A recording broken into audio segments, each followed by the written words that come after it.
Hi everyone, Justine Froelker here, and it's Faith Wrestle Friday. And remember that whole thing that I'm being stalked by Exodus? So that was happening weeks ago at this point because I had a bunch of Faith Wrestle Fridays pre-recorded. As it turns out, I think it's actually Moses that I'm being stalked by.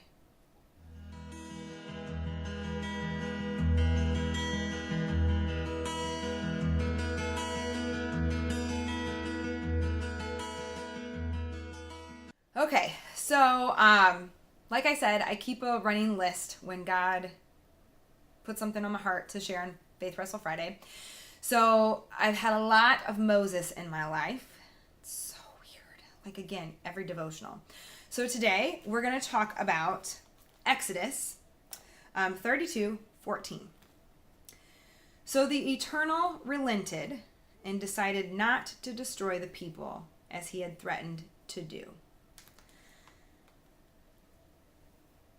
Did Moses change God's mind? Which in reality, when you go through those first 5 books, Moses did this a couple times.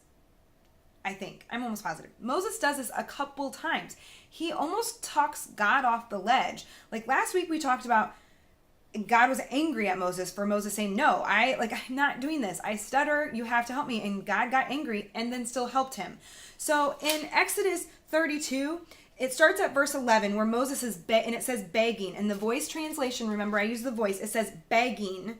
Eternal One, why are you so angry? Why does your anger flare up against the people you led out of Egypt with so much power and a strong hand?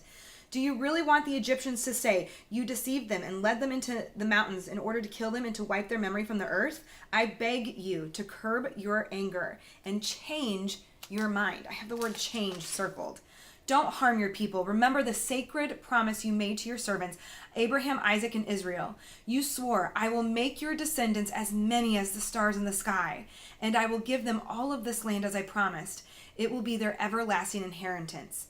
And then 32:14, so the Eternal relented and decided not to destroy the people as he had threatened to do so. I struggle with prayer. Like, sometimes I feel like I'm doing it wrong. My friend Christy told me I'm no longer allowed to say that God doesn't speak to me, because he does speak to me. It's just he's not usually pretty audible with me, and when he is audible with me, he is pretty angry because I'm a stubborn child. Moses, he got the privilege of actually speaking with God, right? Whereas we have the privilege to speak with God too. It's through our prayer.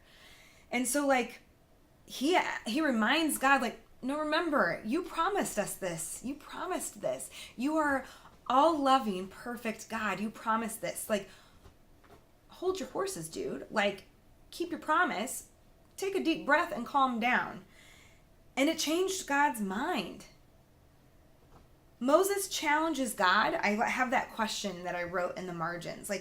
He challenges God. So not only does Moses ask for what he wants and needs, last week that we talked about, and he got it, God sent help, but now he's challenging God and that saying no, I need this.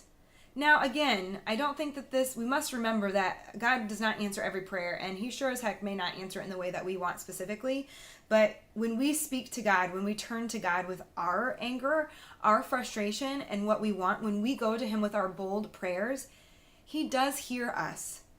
Again, it is holding both truths of we have this all-powerful God that does have a plan for us, and he is there to listen. And I think this says we could change his mind. I'm not as certain about this one, I'll be honest. Well, I've kind of not been certain about any of these Faith Wrestle Fridays. Too many videos. So the Eternal relented and decided not to destroy the people as he had threatened. It also reminds me that he walked this first. God has emotions too. We can turn to him. By God, turn to him with your anger and frustration. He knows it anyway. And when you walk into that relationship and talk with him about it, oh, the gifts you'll receive. And just maybe you'll change his mind. I think I still have Moses in me. I think Moses is still going to stalk me for a little while. So I'll see you next week for Faith Wrestle Friday. And of course, if you found this helpful, please like the video and share it. Please comment. I would love, what's your translation say? What's your devotional say about it? What do you think? What have you been taught? And of course, please subscribe to my channel and click the bell if you never want to miss any of my videos. So thank you so much, and I will see you next week.